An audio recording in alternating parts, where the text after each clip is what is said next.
리 비치라는 작가가 있는데 이분이 쓰신 책의 제목이 독특합니다. 유배된 교회라는 책이 있어요. 유배된 교회.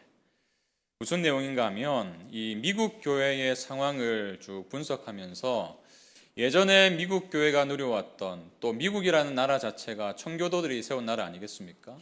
기독교 중심의 국가였던 이 나라에 수많은 변화들이 일어났다.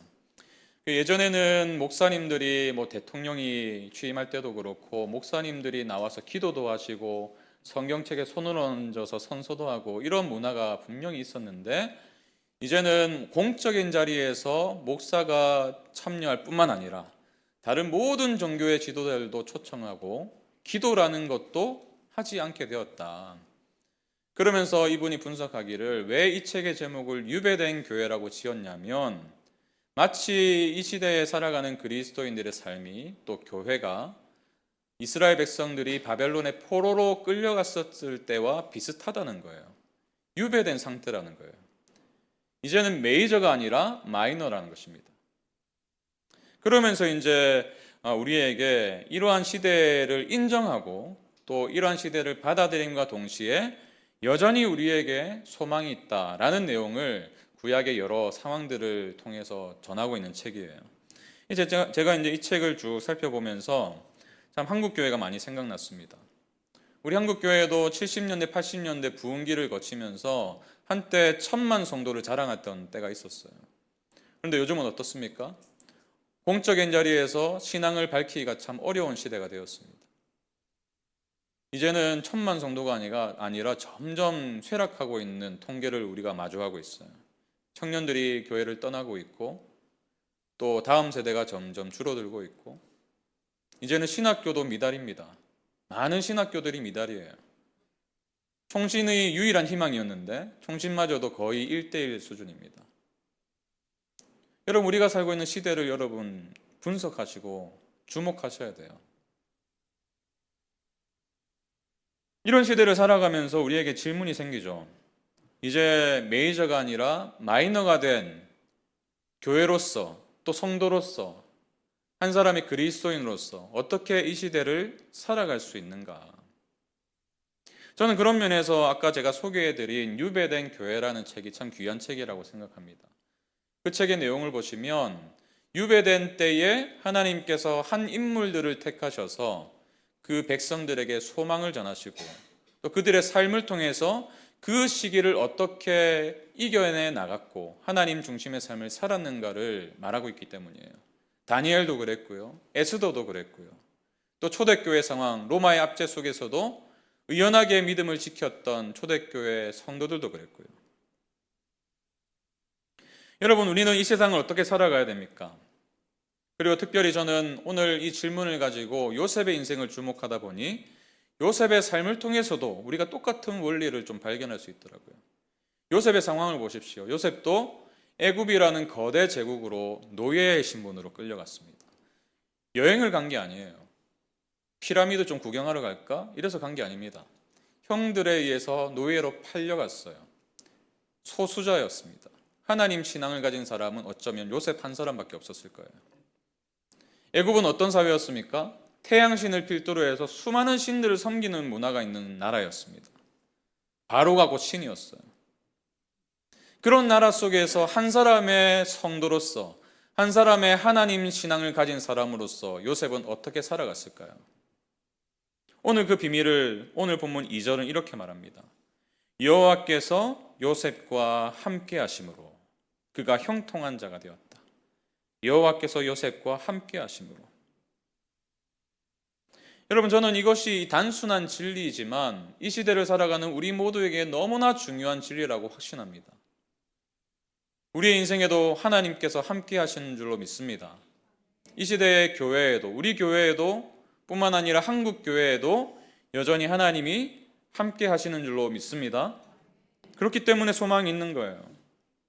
저는 오늘 이 2절에 기록된 여호와께서 요셉과 함께 하심으로, 이 구절을 중심으로 해서 하나님이 함께 하시는 인생인 우리가 어떻게 마이너가 된, 기독교 신앙인 마이너가 된 이 세상을 살아갈 수 있을까? 어떠한 태도와 어떠한 마음가짐으로 살아가야만 되는가? 이것을 요셉의 삶을 통해서 좀 함께 나누길 원합니다. 여러분, 여호와께서 함께 하시는 인생은 어떤 인생을 살아야 됩니까? 첫 번째로 본문이 우리에게 말씀하시는 것은 이거예요. 여호와께서 함께 하심으로 우리가 세상의 복이 될 수 있다는 것입니다.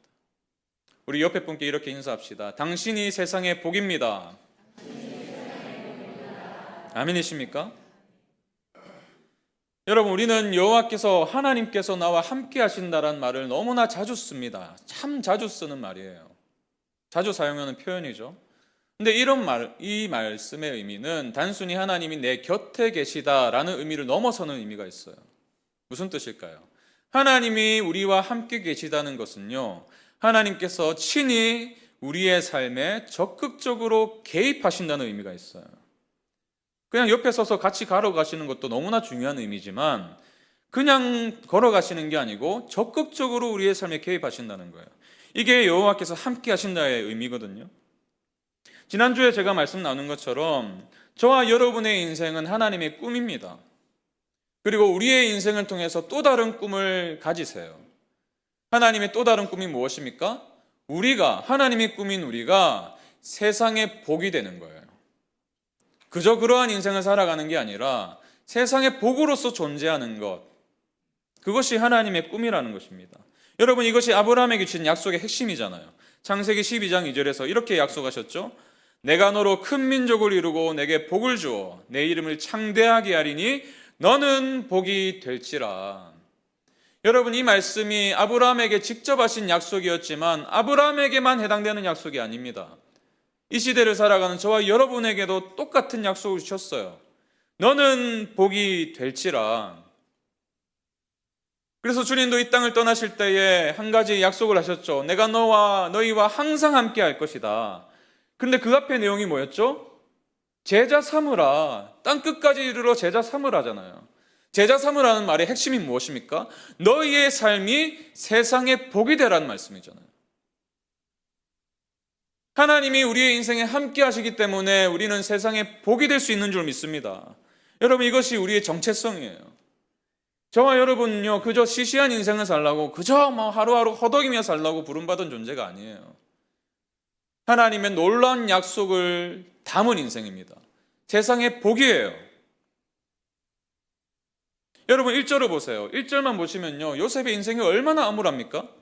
요셉이 이끌려 애굽에 내려가매 바로의 신하 친위대장 애굽 사람 보디발이 그를 그리로 데려간 이스마엘 사람의 손에서 요셉을 산이라.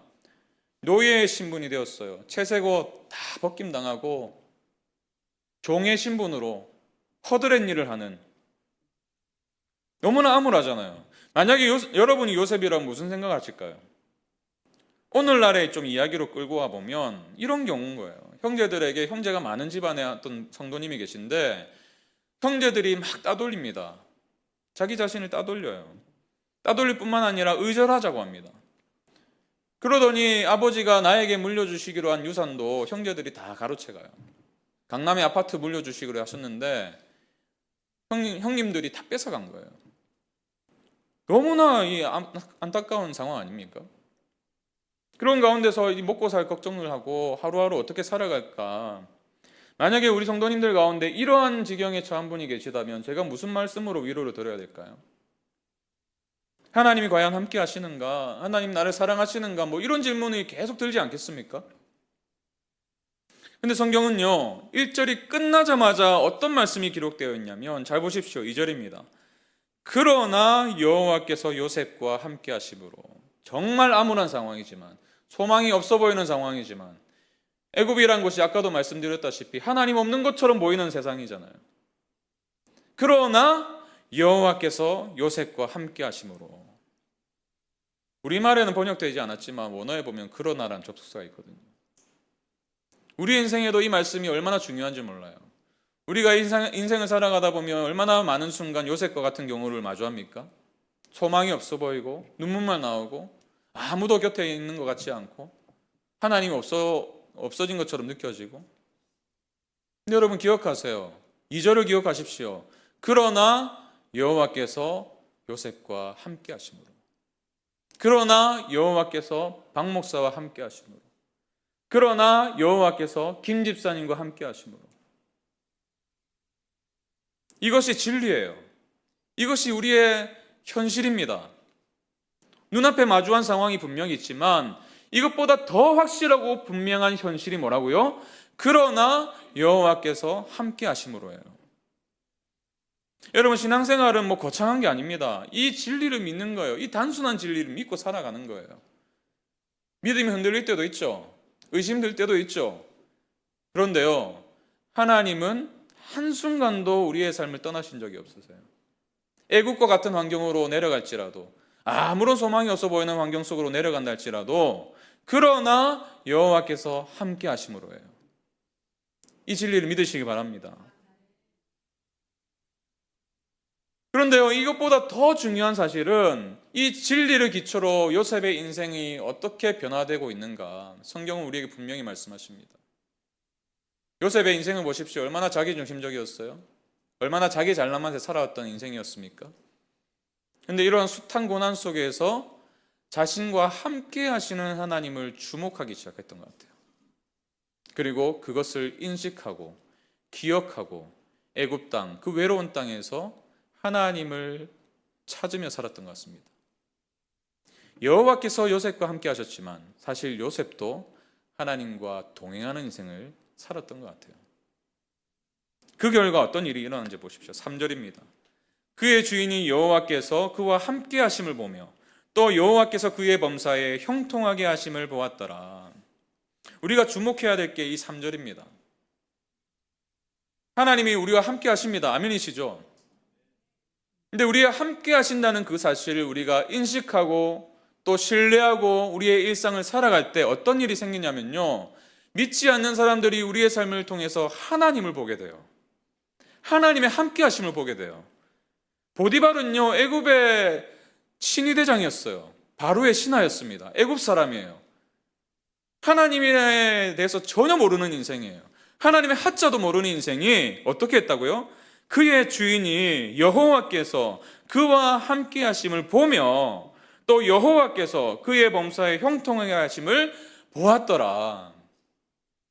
저는 바라기는 우리 성도님들 한 분 한 분의 인생이 나는 여호와께서 함께 하시는 인생이다라는 사실을 직면하시길 바랍니다. 그래서 그것을 인식하면서 여러분의 일상을 살아가심으로 인해서 여러분 주변 사람들이 여러분의 인생에 함께 하시는 하나님을 주목하게 되는 은혜를 누리시길 바랍니다. 여러분, 이것이 믿는 자의 삶이죠.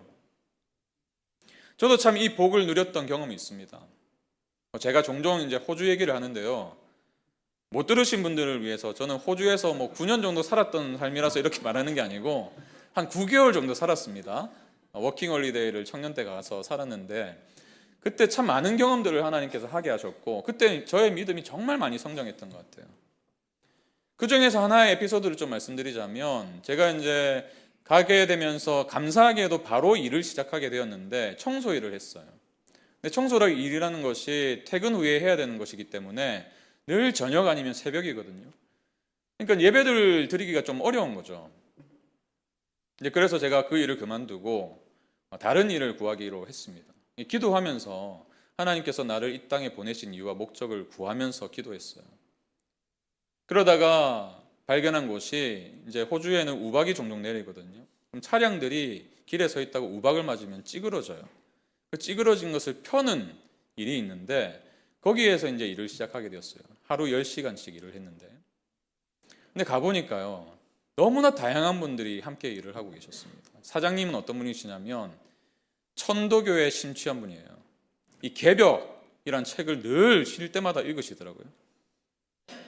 그런가 하면 이제 목회자 세습의 문제로 인해서 한국 교회에서 상처를 받고 호주로 오셔가지고 가나안 성도가 되신 형님도 계셨고, 또 교회 상처받아가지고 천주교로 이동하신 형님도 계셨고, 또 베트남계 호주인이면서 이 형제가 같이 일을 했는데 청년이죠.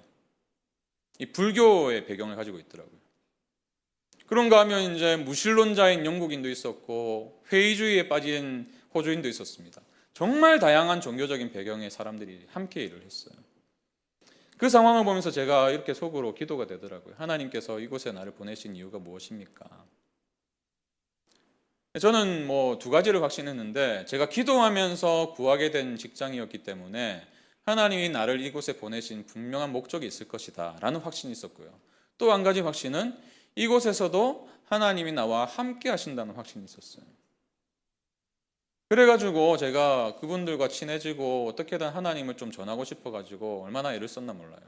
쉬는 시간만 되면 그 신앙서적을 일부러 꺼내가지고 읽고, 그리고 출퇴근 시간 정확하게 지키고 성실하게 일했거든요. 한두 달쯤 지났을 때 사장님이 이런 말씀하셨어요. 다른 아르바이트를 구하면 이 호주라는 외국이니까 또 워킹홀리데이로 잠시 왔다가 가는 거니까 청년들이 보면은 뭐 조금 일하다가 연락도 없이 그만둔다는 거예요. 그래서 엄청 곤란한 일이 많았었는데 너는 보니까 그렇지 않은 사람인 것 같다.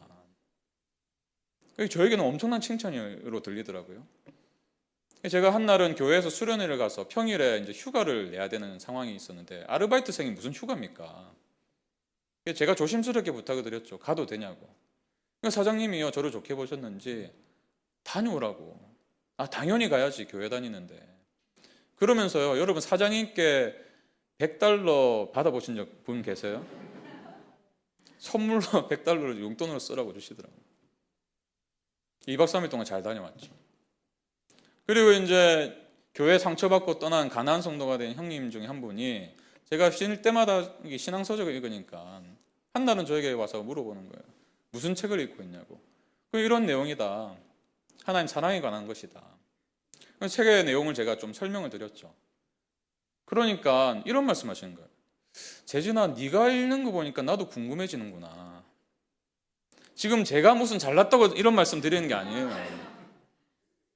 제가 참 그 고백을 듣는데 그 말을 듣는데요. 그래서 그 형님이 책을 빌려 가셨어요. 자기도 읽어보고 싶다고. 러빙 갓이라는 책이었거든요. 제가 이런 경험들을 통해서 참 감사했던 경험이었는데, 내가 이 직장을 다 바꿀 수는 없지만 나 한 사람이 하나님을 가리키는 나침반의 역할을 할 수 있겠구나 이 생각이 들더라고요. 제가 무슨 사장님을 개종시켰던 것도 아니에요. 거기 있는 무신론자를 제가 복음을 전하려고 무던히 노력은 했지만 그분이 결국 예수님을 믿은 것은 아니거든요. 여전히 하나님을 부인했어요. 제가 참 감사한 것은 그 5개월 남짓한 짧은 기간 동안에 하나님은 저 같은 연약한 인생을 사용하셔서 하나님을 가리키는 나침반의 역할을 하게 하셨다는 거예요. 다른 말로 오늘 이 본문이 말씀하시는 말로 좀 바꾸어서 말씀드리면 저의 인생을 그 직장의 복으로 삼으셨기 때문에. 근데 이 일이 어떻게 일어났습니까? 여호와께서 저와 함께 하셨기 때문이에요. 그리고 그것을 믿었기 때문입니다. 여러분의 가정도 마찬가지입니다. 여러분의 직장 생활도 마찬가지예요. 참 많은 분들이, 많은 어머니들이 특히 중고등학교 때까지는 신앙생활을 열심히 하던 아이들이 청년이 되면서 교회를 떠나게 되면서 얼마나 자책을 하시나 몰라요. 목사님, 제가 말씀대로 살지 않았기 때문입니다. 제가 본이 되지 못했기 때문입니다. 그런 말씀을 종종 하시거든요. 우리 모두가 그럴 거예요. 우리는 우리 자신에 대해서 굉장히 객관적이지 못해요. 우리 자신에게 관대하지 못합니다. 그래서 어떤 문제가 생기면 먼저는 늘 자기를 탓해요. 내가 부족해서 그렇지, 내가 연약해서 그렇지. 그러다 보니까 하나님이 함께 하신다는 사실과 그분이 나를 세상의 복으로 부르셨다는 사실을 놓친 채 살아갈 때가 있어요. 여러분 혹시 교회를 떠난 자녀들 두고 계십니까? 수년 동안 기도하고 계세요? 네, 여러분 기억하십시오. 자녀들이 어릴 때만 여러분을 그 가정의 복으로 부르신 게 아니라 오늘도 복으로 부르고 계십니다. 늦지 않았어요. 그 가정의 복으로 여러분을 먼저 부르셨어요. 직장 생활하면서 그 거대한, 어떤 면에서는 악한 시스템이죠. 얼마나 부정부패가 많습니까? 얼마나 잘못된 일이 많아요? 얼마나 거짓이 난무합니까? 사람들마다 험담하고 얼마나 악한 일들이 많이 일어납니까? 그 직장 속에서 한 사람의 성도로서 어떻게 살아가야 되냐고요. 여러분이 직장을 바꿀 수 있습니까? 예전에는 이런 캐치프레이즈를 많이 했죠. 우리가 세상을 바꾸자. 근데 여러분 기억하세요. 우리는 더 이상 메이저가 아니에요. 이걸 인지해야 됩니다. 인식해야 돼요. 마이너예요. 그러나 마이너지만 우리의 인생을 주목하시는 하나님이 함께 하시기 때문에 직장 전체를 바꿀 수 없을지라도 여러분은 그 직장의 복인 줄 믿습니다. 여러분이 복이에요. 그 한 공간의 사무실에 앉아있는 그 몇 명 안 되는 그 직장 동료들의 인생에 왜 여러분을 만나게 하셨습니까? 그들의 복이 되기 위해서 여러분을 만나게 하신 줄 믿습니다. 그것을 인지하고 살아가는 것과 그렇지 않은 삶에는 큰 차이가 있을 수밖에 없어요. 세상이 규정하는 여러분의 삶이 여러분이 아닙니다. 진리가 규정하는 정체성이야말로 여러분의 삶이에요. 하나님은 뭐라고 말씀하십니까? 너희가 세상의 복이다. 아멘이십니까? 그럴 때 정말 요셉의 인생을 통해서 보디발의 집이 복을 얻었어요. 5절 보십시오. 그가 요셉에게 자기의 집과 그의 모든 소유물을 주관하게 한 때부터 여호와께서 누구를 위하여? 요셉을 위하여 그 애굽 사람의 집에 복을 내리심으로 여호와의 복이 그의 집과 밭에 있는 모든 소유에 미친지라. 하나님이요 세상을 사랑하시지만 누구 때문에 세상에 복을 주신다고요? 요셉을 위하여, 여러분을 위하여 그 가정에 복을 주시는 거예요. 여러분을 위하여 그 직장에 복을 주시는 거예요. 여러분이 세상의 복인 줄로 믿습니다.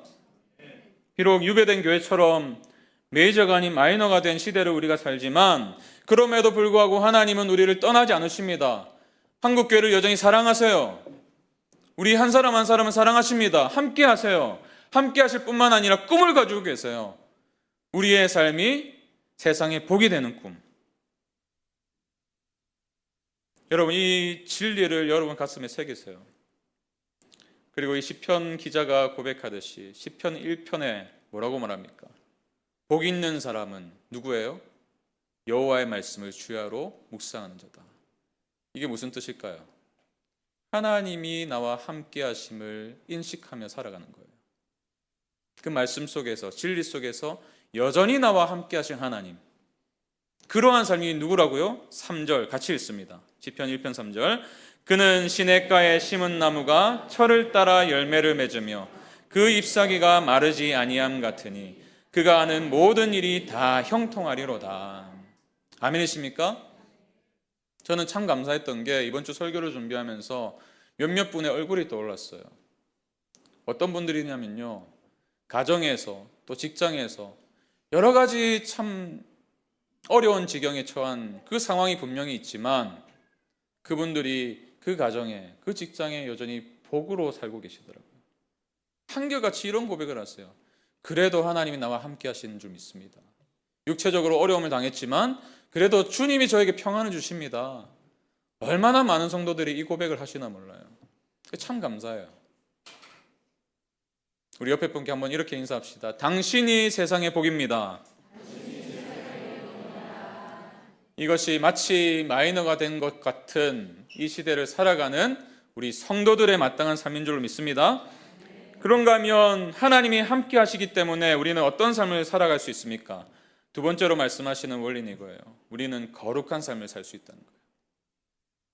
여러분, 거룩이라는 단어를 들으면 어떤 마음이 드세요?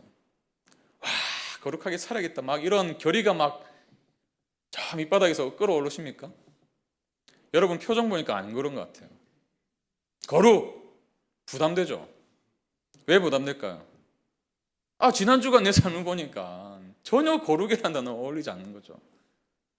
깨어지고 넘어지고 실패하고, 그런 우리가 무슨 거룩한 삶입니까? 하나님의 기준 너무 높아 보여요. 이 표준이, 이게 표준이라고 하는데 이 표준에 너무 가기가 힘든 거죠. 그러니까 이 거룩하라라는 이 말씀 앞에 서면 왠지 모르게 좀 주눅이 들기도 하고 못할 것 같고 실패감이 들고 자기를 정죄할 때도 있고, 그렇지 않습니까? 그러니까 이게 이제 풀지 못할 숙제처럼 느껴지는 거예요. 그런데 여러분, 성경이 말하는 거룩은 우리가 생각하는 뭐 규칙을 지키고 그런 종류의 거룩이 아닙니다. 하라고 해서 하고 하지 말라고 해서 하지 않는 차원의 거룩이 아니에요. 성경이 말하는 거룩은요, 그런 피곤한 삶을 요구하는 게 아니에요. 분명히 하나님은 거룩하라고 말씀하십니다. 명령을 주셨어요. 근데 그 명령은 반드시 전제가 있습니다. 하나님과의 관계라는 전제가 있어요. 이미 회복된 하나님과의 관계 속에서 내가 거룩하니 너희도 거룩하라고 말씀하시는 거예요. 이 관계를 놓치지 않아야 됩니다. 이것을 놓치면요, 우리는 쉽게 율법주의에 빠질 수밖에 없어요. 신앙생활이 버거워집니다. 근데 많은 성도들이 이러한 삶을 살아가고 있어요. 이 관계를 배제한 채 하라고 하니까 하고 하지 말라고 하니까 하지 않는. 그래서 이 리비치라는 아까 유배된 교회라는 책을 쓰신 이 작가는요, 이러한 성경이 요구하는 하나님과의 관계 속에서 우리에게 거룩을 요구하신다, 이것을 이야기적 거룩함이라는 표현을 쓰더라고요. 이게 무슨 말인가 하면 우리 모든 인생은 둘 중에 한 가지 이야기에 포함되어서 살아가는 거예요. 세상의 이야기가 있는가 하면 하나님의 이야기가 있다는 거예요. 근데 모든 사람은 세상의 이야기 또는 하나님의 이야기를 가운데 살아가고 있다는 거예요. 세상의 이야기는 어떤 이야기일까요? 세상의 이야기를 좀 요약해보면 자기중심적이에요. 세상의 이야기를 주목해 보십시오. 세상의 흐름을 한번 보십시오. 다 자기중심성이 있어요. 그리고요, 철저하게 비인격적입니다. 이게 세상의 이야기의 특징이에요. 그래서 마틴 부버의 표현대로 늘 나와 그것으로 세상을 규정해요. 나와 당신이 아니라 나와 그것이에요. 사람을 두고도 나와 그것이에요. 여러분 직장 생활하면서 얼마나 많이 느끼세요? 내 존재가 부품처럼 느껴질 때가 있잖아요. 그게 세상의 이야기라니까요. 나와 그것이에요. 회사에 도움이 안 되면 갈아 끼우면 되는 거예요, 부품을. 얼마나 비인격적입니까? 이게 세상의 이야기입니다. 그런가 하면 하나님의 이야기는 정반대예요. 하나님의 이야기는 철저하게 인격적입니다. 관계에 기초를 두고 있어요. 나와 그것이 아니라 나와 당신이에요. 하나님 입장에서도 하나님과 우리예요. 우리의 입장에서도 우리와 하나님, 우리와 지체, 나와 너의 관계예요. 그 이야기 속에서 살아가는 것이 거룩함이에요. 그 이야기 속에서 하나님과 맺은 그 관계 안에 있기 때문에 하나님을 닮아가고 싶고 하나님의 기준을 선택하고 싶고 그렇게 하나님의 이야기를 써내려가는 것이 성경적인 거룩함의 본질이라는 것입니다. 저는 이러한 개념을 오늘 본문을 통해서도 확인할 수 있었습니다. 오늘 본문의 구조는요, 39장 전체 구조를 보시면 간단합니다. A, B, A' 구조예요. A는 뭘까요? A-와 여호와께서 요셉과 함께 하셨고 그로 인해서 요셉의 삶이 형통하게 되었다. 20절에서 23절도 똑같은 내용이 있어요. 감옥에 갔지만 그곳에 여호와께서 요셉과 함께 하셨고 요셉을 형통하게 하셨다는 내용. 그럼 중간의 내용이 뭘까요? 7절부터 19절까지의 내용이죠. 우리가 잘 알듯이 보디발의 아내가 요셉을 유혹하는 장면이 기록되어 있어요. 그리고 그 유혹 앞에서 거룩을 선택하는 요셉이 기록되어 있습니다. 저는 이 보디발의 아내, 이 여인의 인생을 통해서 세상의 이야기를 볼 수 있었어요. 그리고 요셉의 선택을 통해서 하나님의 이야기를 써내려가는 것이 과연 무엇인가를 발견할 수 있었습니다. 먼저 보디발의 아내의 삶을 보세요. 그가 보인 삶의 방식을 한번 보십시오. 이 여인은요, 굉장히 자기중심적인 사람이에요. 자신의 욕구를 채우기 위해서 요셉을 대상화시켰어요. 나와 그것으로 전락시켜버렸어요. 인격적인 대상이 아니라 그것으로 봅니다. 그래서 요셉을 한 인격으로, 한 인생으로 바라본 것이 아니라 자신의 성적인 욕구를 채울 수 있는 성적 대상으로만 바라봤어요. 하필 요셉이 또 잘생겼던 것 같아요. 성경은 사실 하나님이 말씀하셨잖아요. 나 여호와는 사람의 외모를 보지 않고 중심을 본다. 근데 하나님도 예외가 좀 있더라고요. 외모를 보신 인생이 몇몇 나오는데 다윗도 그랬고 또 요셉도 그래요. 오늘 요셉의 6절을 보시면요, 요셉의 용모에 대해서 말을 합니다. 이 말씀을 넣지 않아도 되는 것 같은데 굳이 넣으셨어요. 요셉은 용모가 빼어나고 아름다웠더라. 우리 옆에 분의 얼굴 한번 보시죠. 용모가 빼어나고 아름다우시죠? 옆에 배우자가 앉으신 분들의 표정이 좀 안 좋으신 것 같은데요. 근데 요셉이요, 이 똑같은 표현을 누구에게 또 썼냐면 요셉의 어머니 라헬에게 또 썼어요. 한글 성경은 조금 번역이 차이가 있게 느껴지지만 원어는 똑같은 표현을 썼어요. 요셉이 엄마를 좀 닮았나 봐요. 저희 아이들도 가만히 보면 엄마를 좀 닮은 것 같습니다.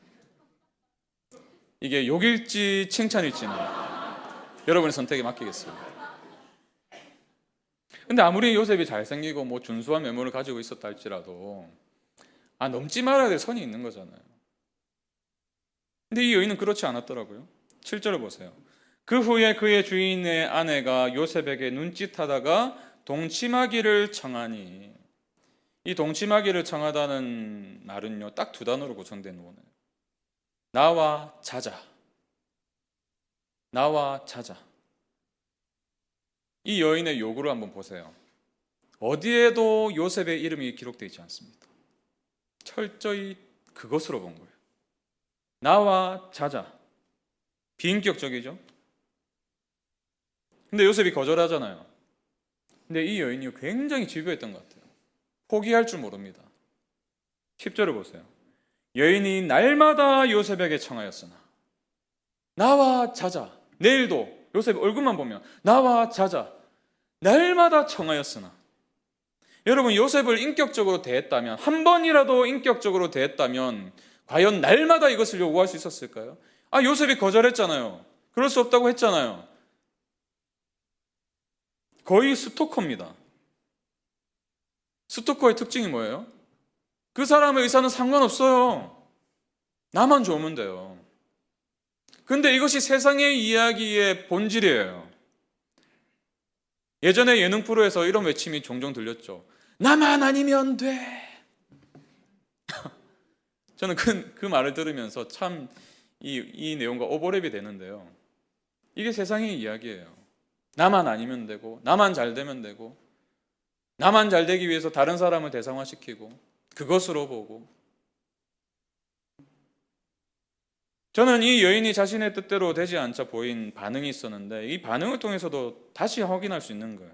강제로 범하려 하잖아요, 요셉을. 요셉이 이제 거부하면서 옷을 벗어던지고 도망칩니다. 그러자 어떻게 합니까? 이 여인이 집에 있는 사람들 다 불러 모아서 요셉을 어떻게 소개하냐면 이 히브리 사람이, 그리고 보디발에게, 남편 보디발을 보자 어떻게 합니까? 당신이 데리고 온 히브리 종이.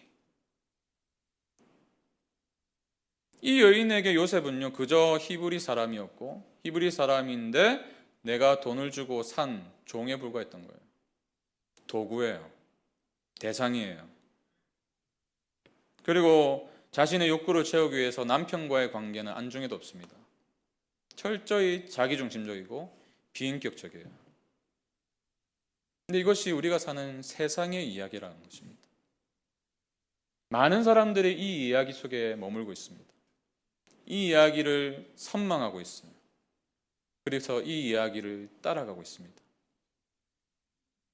그러나 우리는 다른 이야기 속에 살아가는 사람들이에요.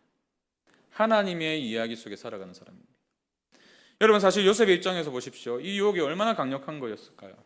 당시 요셉의 나이를 대충 짐작하건대 20대 초반이었지 않았을까? 얼마나 성적인 호기심도 많고 충동도 넘쳐 흐를 나이겠습니까? 그리고 특히 외국이잖아요, 요셉의 입장에서는. 여러분, 외국에 나가보신 경험이 있으신 분들은 느끼신 적이 있으실지도 모르는데, 아무도 아는 사람이 없는 상황, 그리고 아무도 보지 않는다는 느낌을 줄 때 우리 안에 뭔가 모를 자유함이 있어요. 내 마음대로 살아도 괜찮을 것 같은 그런 욕구가 일어날 때가 있잖아요. 더군다나 요셉의 인생이 얼마나 참 비참했습니까? 형들에게 팔렸죠. 얼마나 억울한 일을 당했어요. 자기 연민에 빠져가지고 그래 내 인생 될 대로 되라, 그러면서 충분히 이 여인의 요구에 승낙할 수도 있는 상황이었을 거예요. 근데 요셉이 어떻게 반응했어요? 8절 9절 보십시오. 요셉이 거절하며 자기 주인의 아내에게 이르되 내 주인이 집안의 모든 소유를 간섭하지 아니하고 다 내 손에 위탁하였으니 이 집에는 나보다 큰 이가 없으며 주인이 아무것도 내게 금하지 아니하였어도 금한 것은 당신뿐이니 당신은 그의 아내임이라. 그런즉 내가 어찌 이 큰 악을 행하여 하나님께 죄를 지으리까. 단호히 거절하죠. 제가 이 요셉의 거절하는 말을 통해서 발견한 것이 요셉이 어떻게 이런 거룩을 추구하며 살 수 있었나. 두 가지 이유가 있더라고요. 첫 번째는 보디발과의 관계를 생각했더라고요. 보디발은 자신을 믿어주는 사람이에요. 믿어줘서 자기 집안의 모든 것을 다 요셉의 손에 맡겼습니다. 근데 만약에 이 유혹에 넘어가면 어떻게 되죠? 보디발과의 관계가 깨어지는 거예요. 신뢰가 와르르 무너지는 것입니다. 그래서 요셉이 보디발의 아내를 이렇게 규정하죠. 당신은 그의 아내입니다. 나의 대상, 성적 대상이 아니고 보디발의 아내가 당신이지 않습니까? 그 여인은 아무개 여인이 아니라 보디발에게 속한 인생이었어요. 보디발의 아내였습니다. 그러니 보디발과의 관계 속에서 이 요구에 승낙할 수가 없었던 거예요. 또 한 가지 더 중요한 이유가 있었는데 하나님과의 관계가 있었기 때문이에요. 이 죄를 짓는 것은 단순히 보디발에게 죄를 짓는 것이 아니라 하나님 앞에서 죄를 짓는 것이라는 인식이 있었어요. 9절 보십시오. 그런즉 내가 어찌 이 큰 악을 행하여 하나님께 죄를 지으리까. 보디발의 아내의 요구에 승낙할 수 있는 수많은 이유들이 있었지만 그럼에도 불구하고 세상의 이야기를 따르지 않고 하나님의 이야기를 선택한 이유는 하나님 사랑과 이웃 사랑이라는 성경 전체에 흐르는 이 원리를 요셉이 붙들었기 때문이에요. 어떻게 붙들 수 있었을까요? 함께 하시는 하나님과의 관계가 있었기 때문이에요. 늘 하나님이 나와 함께 하신다는 인식이 있었기 때문이에요. 그래서 하나님의 이야기를 그의 삶을 통해서 계속해서 써내려갔던 것입니다. 여러분 마찬가지예요. 저와 여러분도 어떻게 가정에서 거룩을 선택할 수 있죠? 직장 생활하면서 어떻게 거룩하게 살아갈 수 있습니까? 말씀드렸습니다. 규칙을 살아가라는 말이 아니에요. 규칙에 순종하라는 말이 아닙니다. 하나님과의 관계 속에서 여러분의 가정을 보셔야 되고 여러분의 직장 속에서 여러분을 보셔야 돼요. 그 관계 속에서 우리는 하나님의 이야기를 가정에서 직장에서 써내려가는 거예요. 세상의 이야기의 특징이 뭐라고 했죠? 자기중심적이고 비인격적이에요. 그러나 그런 시대를 살아가는 수많은 사람들 틈에 우리 한 사람이 자기중심성을 넘어서서 하나님과의 그 깊은 관계 속에서 하나님 사랑과 이웃 사랑의 가치를 추구하며 살아갈 때 세상이 우리를 주목하는 거예요. 좀 뭔가 다르네? 나와는 다른 이야기 속에 사는 것 같네? 여러분 이것이 우리가 마땅히 이 시대를 살아가야 될 삶의 태도라는 것입니다. 그분과의 관계가 우리를 규정해요. 그 관계가 우리의 선택의 기준이 됩니다.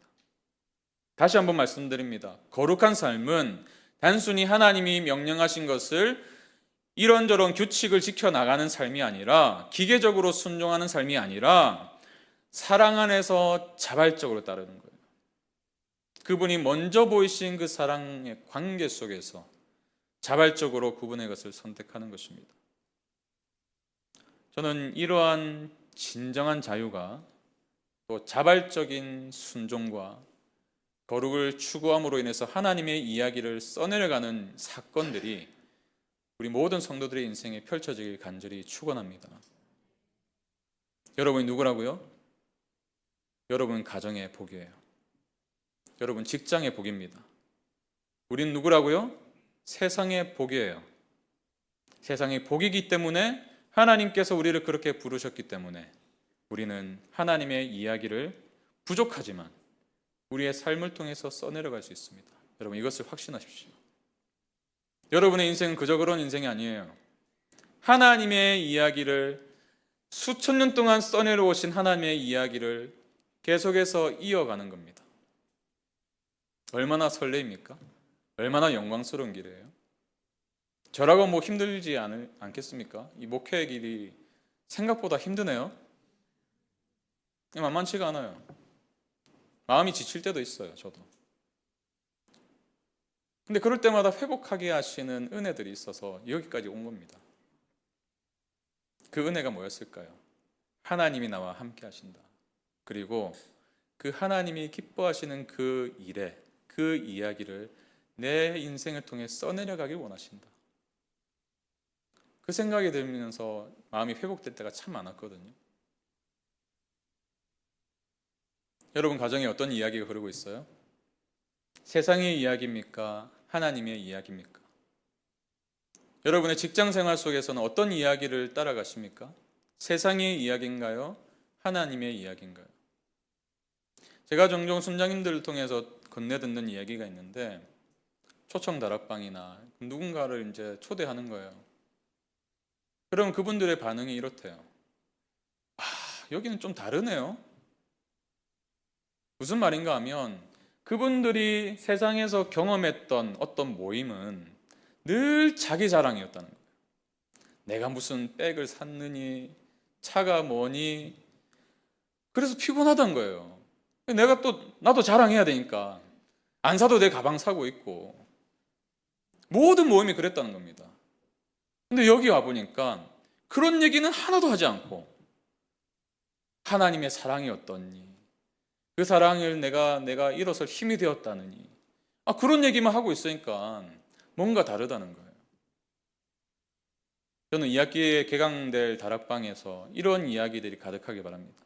세상의 이야기가 난무하는 다락방이 아니라 하나님의 이야기가 가득한 다락방이 되시길 축원합니다. 이번 여름에 제자반 훈련생들이 이 과제로 내면 세계 질서와 영적 성장이라는 책을 읽었는데요. 제가 방학 끝나고 나서 첫 시간에 이제 어땠는지 좀 여쭤봤거든요. 긍정적인 반응이 참 많았어요.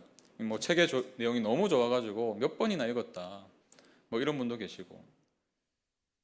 근데 참 제가 감사했던 것은 그 중에 몇 분이 이런 고백하시는 거예요. 이 책의 내용을 읽다가 내가 영적 일기를 쓰기로 결심했다.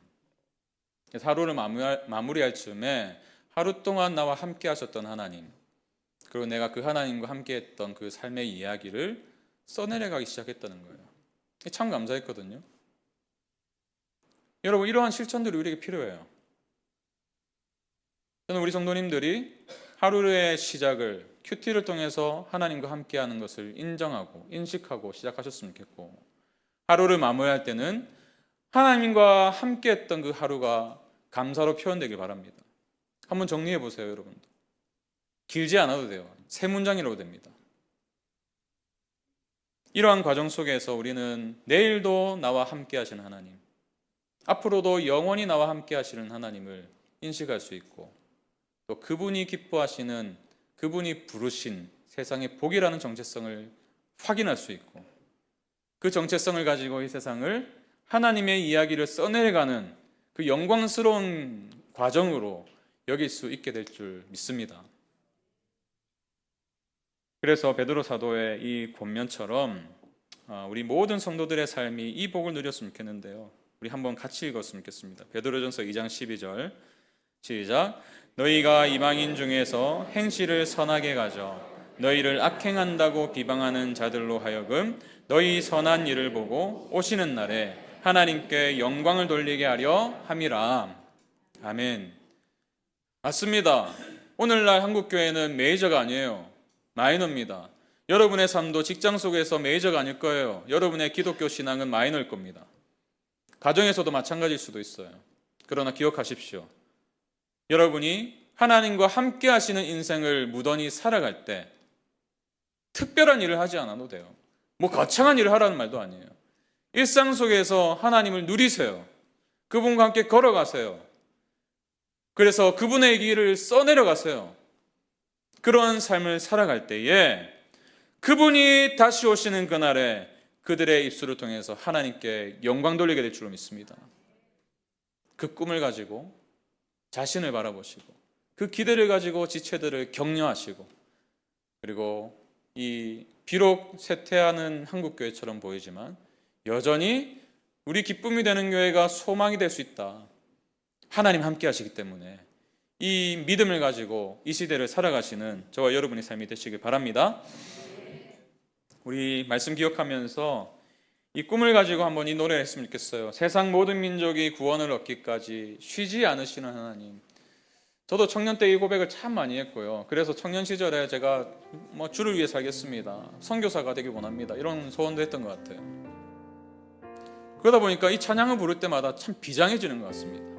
근데 오늘은 좀 그 비장함을 좀 버리면 좋겠어요. 비장하지 않아도 돼요. 여러분이 내가 세상을 바꾸겠습니다, 직장을 내가 바꾸겠습니다, 그런 외침은 너무 귀한 외침이지만 작은 것부터 시작하세요. 하나님의 함께 하심을 내가 인정하겠습니다. 가정에서도 직장에서도 그것을 인정하겠습니다. 그리고 그분이 함께 하시기 때문에 내가 복이다 라는 것을 확신하겠습니다. 그리고 복이기 때문에, 하나님의 복이기 때문에 이 작은 인생을 통해서 하나님의 영광스러운 이야기를 써내려 가실 줄로 믿습니다. 이 믿음으로 하루하루를 살아갈 때에 한 사람이 변화되고 한 사람이 주를 목도하게 될 줄 믿습니다. 우리 그 믿음 가지고 함께 고백합시다. 세상 모든 민족이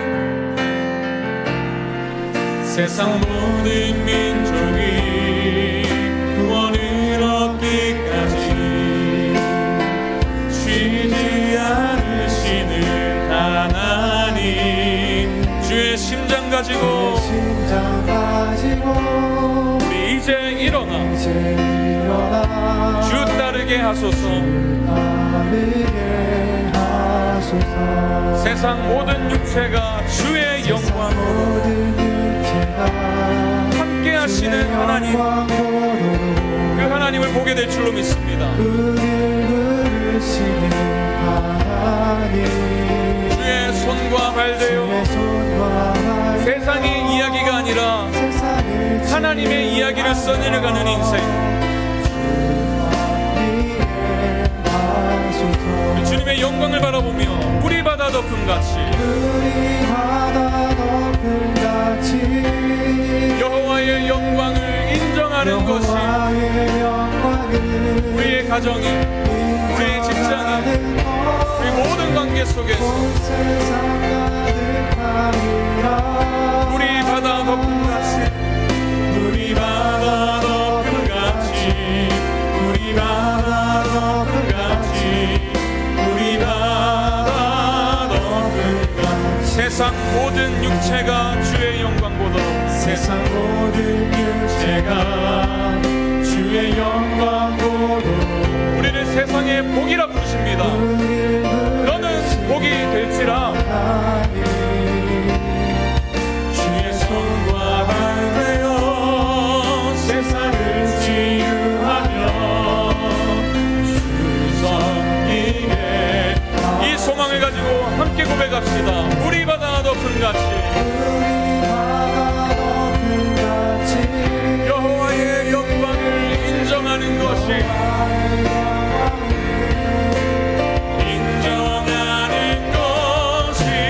온 세상 가득하리라. 물이 바다 덮음같이, 물이 바다 덮음같이, 물이 바다 덮음같이. 여러분, 하나님이 우리와 함께 하십니다. 정말 믿으시죠? 함께 하시기 때문에 여러분을 세상의 복으로 부르십니다. 우리의 인생은요, 그냥 하루하루 그저 그런 인생을 살려고 이 세상에 존재하는 게 아니라 세상의 복이 되기 위해서 존재해요. 그래서 우리를 부르셨어요. 여러분, 이 사실을 확신하십시오. 여러분이 배경이 어떠하든지, 지금 살아가는 삶의 형태가 어떠하든지, 나이가 어떻든지 상관없어요. 하나님은 우리 모두를 세상의 복이라 부르십니다. 여러분이 여러분 가정의 복이에요. 여러분 직장의 복입니다. 여러분과의 관계 속에서 여러분이 복이에요. 그렇기 때문에 하나님은 우리의 삶을 통하여 하나님의 이야기를 써내려가길 원하십니다. 그 이야기는 멈추지 않았어요. 지금도 쓰여지고 있습니다. 수많은 성도들을 통해서. 여러분, 설레이지 않으십니까?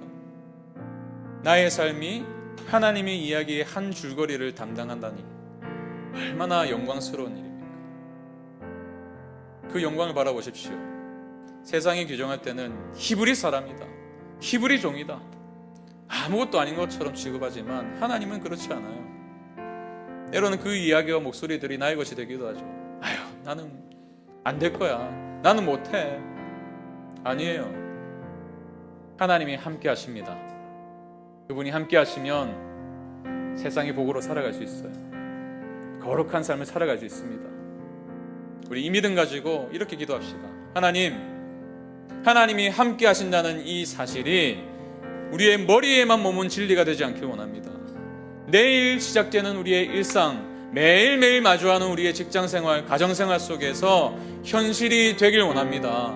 적극적으로 우리의 삶에 개입하기를 기뻐하시는 하나님을 인정하고 나도 그분의 삶에 동참하고 함께하는 인생을 살아갈 때에 하나님, 세상의 복으로서 우리가 살게 될 줄로 믿사오니 하나님, 우리 가운데 말씀해 주시고 아침에 눈을 뜨자마자 주님의 말씀을 펴서 함께 하신 하나님을 발견하게 하시고 하루를 마무리할 때에 함께 하셨던 하나님을 기억하고 감사하게 하셔서 내일 또 함께 하실 하나님을 바라볼 수 있도록 도와주시옵소서. 우리의 삶을 내어드리며 함께 기도로 나아가시겠습니다. 아버지, 그렇습니다. 우리가 연약하고 부족하지만 흠이 많은 인생이지만 하나님은 우리를 꿈으로 부르시고 하나님을 꿈으로 삼으셨고 또한 우리의 삶을 통하여 세상에 복이 되게 하시려는 그 꿈을 품고 계신 줄로 믿습니다. 우리의 인생 한 번 살다 가는데 그저 그러한 인생으로 부르신 게 아닌 줄로 믿습니다. 그저 오늘 내일 허덕이며 살아가라고 우리를 부르신 게 아닌 줄 믿습니다. 더 큰 그림을 보게 해주시옵소서. 우리의 눈을 뜨게 하셔서 오늘의 고난을 넘어선 더 큰 그림을 보게 하셔서 하나님, 내가 세상에 복으로 부름받았다는 이 정체성을 가지고 오늘을 살아가게 하시고 또한 그 정체성을 가지고 있기 때문에 세상의 이야기가 아니라 하나님의 이야기를 써내려가는 우리의 인생이 되길 원합니다. 그럴 때에 하나님이 함께 하시는 우리의 삶이 하나님을 믿지 않는 다른 이들에게 하나님의 영광을 드러내는 통로가 될 줄로 믿사오니 하나님, 부족한 우리의 인생을 사용하여 주시옵소서. 하나님, 그 기대를 가지고 우리의 삶을 바라볼 수 있도록 도와주시옵소서. 우리의 삶을 통해서 한 번뿐인 우리의 인생이 하나님의 이야기를 써내려가는 그 놀라운 영광스러운 역할을 감당할 수 있다는 사실이 설레임으로 다가오게 하시고 기대로 다가오게 하셔서 우리의 가정생활과 직장생활 속에서 우리가 이 꿈을 가지고 살아가는 복된 성도들이 될 수 있도록 인도하여 주시옵소서. 이 기대를 가지고 살아가는 내일이 되길 원하고 하루하루가 되길 원하오니 성령 하나님께서 우리의 삶을 주목하여 주시고 주관하여 주시고 도움이 되어 주셔서 우리가 이 꿈을 가지고 살아가는 복된 삶이 살아갈 수 있도록 인도하여 주시옵소서. 물이 바다 덮음같이 물이 바다 덮음같이 여호와의 영광을 인정하는 이 영광스러운 일에 우리를 부르셨습니다. 물이 바다 덮음같이 물이 바다 덮음같이 물이 바다 덮음같이 물이 바다 덮음같이 하나님의 꿈이 나의 비전이 되고 하나님의 꿈이 나의 비전이 되고 예수님의 성품이 나의 인격이 되길 원합니다. 성령님의 권능이 우리의 능력이 된 줄로 믿습니다. 원하고 바라고 기도합니다. 우리 자리에서 일어나셔서 하나님의 꿈이 우리를 세상의 복이라 부르시는 하나님, 거룩한 삶을 살게 하시는 하나님, 그 하나님이 우리와 함께 하신 줄로 믿습니다. 성령님의 권능이 나의 능력이 되길 원하고 바라고 기도합니다. 하나님, 그렇습니다. 여전히 부족함이 많고 또 나에게 실망할 때가 많은 그런 미천한 인생이지만 하나님이 함께 하시기 때문에 세상에 복이 된 줄로 믿습니다. 하나님, 이것이 하나님의 꿈이라면 우리가 그 꿈을 우리의 것으로 삼고 영광스러운 하나님의 이야기를 써내려가는 인생이 되게 하여 주시옵소서. 세상의 이야기가 아니라, 그래서 세상의 이야기를 자랑하는 인생이 아니라 하나님의 이야기의 한복판에 서 있을 수 있도록 도와주시고, 그로 인해서 계속해서 써내려왔던 수천 년 동안 써내려온 이 하나님의 이야기의 끝자락을 우리가 우리의 삶을 들이며 써내려갈 수 있도록 도와주셔서 하나님이 함께 하시는 인생, 어떤 인생인지를 세상 사람들이 보며 하나님께 영광 돌릴 수 있도록 인도하여 주시옵소서. 이 일에 우리 성도님들을 부르신 줄로 믿습니다. 이 일에 기쁨이 되는 교회를 부르신 줄로 믿습니다. 비록 이 시대는 교회가 마이너가 된 것 같지만 하나님의 영광은 결코 교회를 떠난 적이 없는 줄로 믿사오니 우리를 통하여 하나님의 나라를 이 땅 가운데 이루어 주시옵소서. 하나님의 나라를 우리 가정 가운데 이루어 주시옵소서. 하나님의 나라를 우리 직장 가운데 이루어 주시옵소서.